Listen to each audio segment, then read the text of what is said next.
Agora, para finalizar, né, passar aqui a palavra para João Kelber, grande amigo aqui do nosso Luiz Carlos Paulino e um grande entendedor do trânsito, de toda a campanha Maio Amarelo. Um prazer ele receber aqui, cara. É a fala magna, né? A fala mais importante, ficou pro final, viu? Ainda bem que ele falou antes dele. A responsabilidade é maior, né?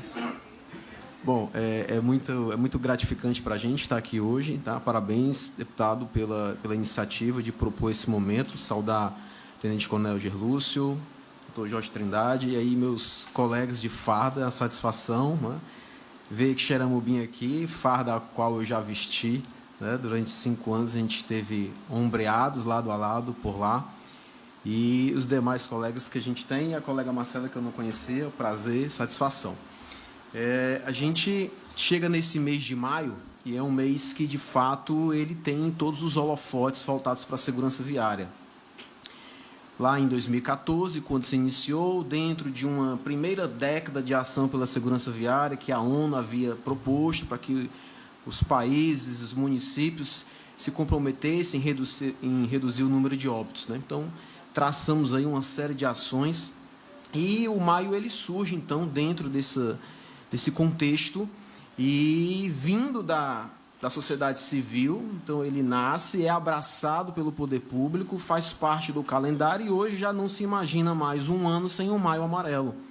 A gente foca consideravelmente, nós temos uma resolução do CONTRAN, da qual eu tive a grata satisfação de participar da construção, enquanto membro da Câmara Temática de Educação, resolução 1014, que a gente estabeleceu ali os temas e todo o cronograma das ações educativas ao longo de todo o ano, né? Esse ano a gente tem como tema Desacelere, seu bem maior é a vida.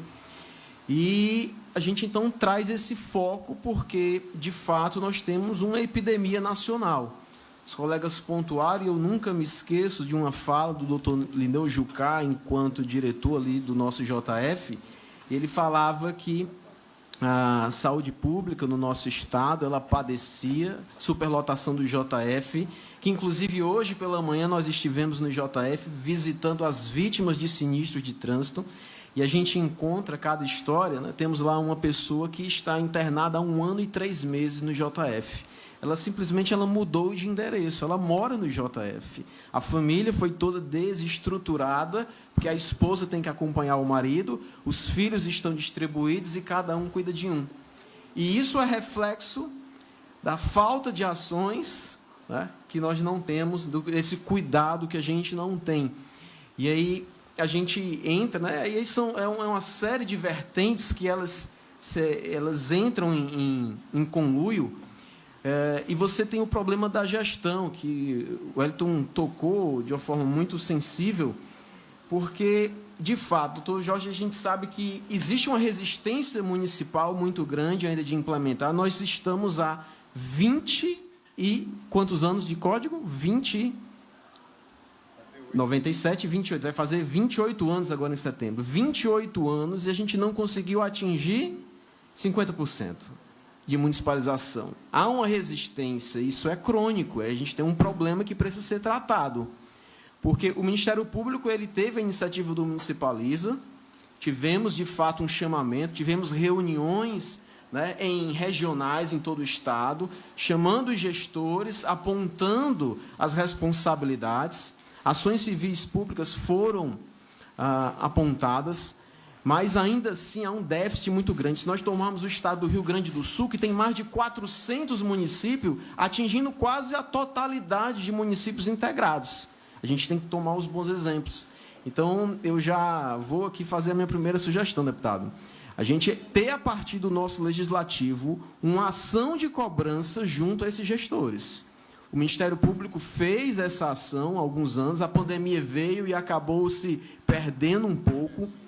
E nos municípios que já estão implementadas as práticas, todo mundo aqui tem alguma história para contar, e outras que não foram contadas e que a gente tomou conhecimento de gestores que tomaram os blocos dos agentes. Os agentes não podiam mais autuar, porque o gestor identificava que a ação do agente é simplesmente uma ação que denigre a imagem do gestor, e aí a gente tem aí um modelo aristocrático, um modelo de controle, né, de administração, onde eu não posso desagradar o meu eleitor, porque a fiscalização do trânsito ela só vai trazer malefício. Então, ele não consegue enxergar, de fato, que é um problema de saúde pública. Eu queria compartilhar com vocês, acho que já está aí no monitor, a gente, dentro da primeira década, e aí eu vou trazer aqui dados da nossa realidade de Fortaleza, a gente, durante a primeira década de ação pela segurança viária, nós tivemos, de fato, resultados excepcionais. Começamos em 2011 e chegamos ao final da primeira década, em 2020, com uma redução de mais de 50% do número de óbitos no município de Fortaleza. Ações integradas de fiscalização, educação e engenharia. Então, precisa ser um trabalho coordenado. As 3 frentes elas têm que atuar. Tá? É óbvio que esse resultado ele não é só do poder público, não é só do órgão de trânsito. A sociedade toda ela precisa participar, até porque a fiscalização ela não consegue estar em todos os locais. A MC, departamentos municipais, PRS, se a PRF estivesse aqui, ela ia dizer a mesma coisa. Nós não temos homens e mulheres suficientes para estar em todos os pontos. Há um déficit muito grande de material humano. Então, obviamente, a fiscalização ela não vai conseguir fazer tudo só. Agora, ela tem que existir, ela não pode deixar de existir, ela tem que se fazer presente. Agora, a educação ela tem que ser melhor trabalhada. A educação ela tem um poder de alcance muito maior do que a fiscalização, ela atravessa paredes. Então, a gente tem, de fato, como mudar comportamentos, e esse é o grande objetivo. Já que a fiscalização não consegue estar em todos os pontos, a gente precisa entrar na consciência do condutor, do usuário, do sistema. Ele precisa ter a consciência, ele precisa perceber o risco, ele precisa mudar de comportamento, e a gente vai ter isso com a educação tomando esse encalço. O professor Luiz Carlos, né, eu sou um pouco suspeito para falar, porque ele sempre foi meu mentor, né? Então, assim, eu aprendi muito com ele, aprendo até hoje, e sou muito grato pela amizade que a gente construiu ao longo do tempo, pelos projetos nos quais ele me permitiu participar e que a gente desenvolve, inclusive temos alguns em andamento.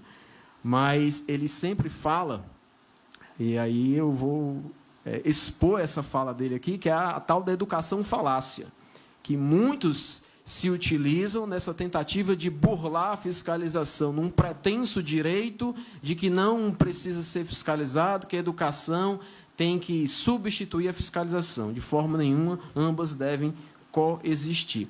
E aí eu ia pedir para o meu amigo passar para o próximo slide. A gente tem um mapa de calor aqui de Fortaleza. Esse mapa de calor ele é do ano de 2024. A gente já consolidou esses dados.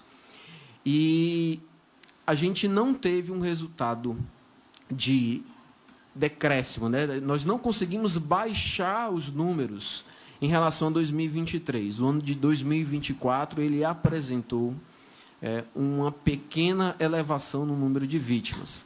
Aí a gente precisa fazer aqui uma distinção. Nós temos um mapeamento das vias municipais, aquelas nas quais estão sob a nossa circunscrição, a MC, enquanto órgão executivo de trânsito municipal, Fortaleza.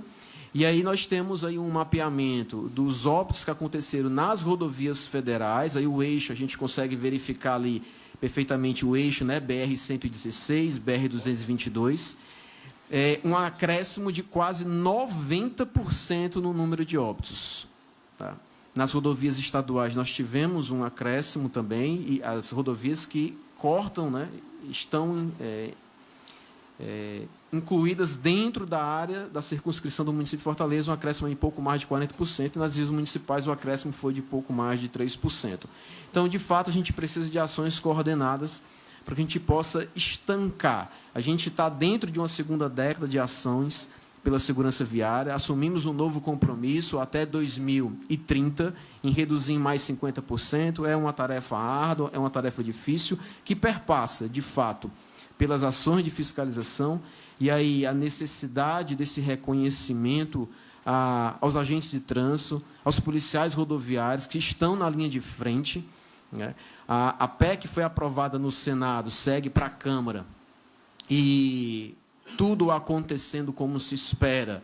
De fato, nós temos e nós tendo uma inclusão nos incisos do artigo 144 da Constituição, a incluir guardas municipais, agentes de trânsito, a gente vai ter de direito esse reconhecimento, porque, de fato, nós já somos, de fato, agentes de segurança pública, e nós não vamos mudar a nossa ação, ela não vai mudar pelo fato de ter lá mais um inciso no 144, nós vamos estar na rua, vamos estar lidando de frente. Agora, claro que o reconhecimento ele pode oportunizar uma série de benefícios e trazer uma melhoria para o próprio usufruto do espaço público. Tá? Então, eu queria deixar aqui essa palavra e a nossa gratidão por ver esse momento de fato acontecendo. Obrigado. Deputado, só uma parte. Ele falou aí do Municipaliza, né? Tanto que o Ministério Público trabalhou e nós somos fruto do Municipaliza, lá em Itaitinga. Legal. Porque foi um questionamento muito grande com a antiga gestão, tanto que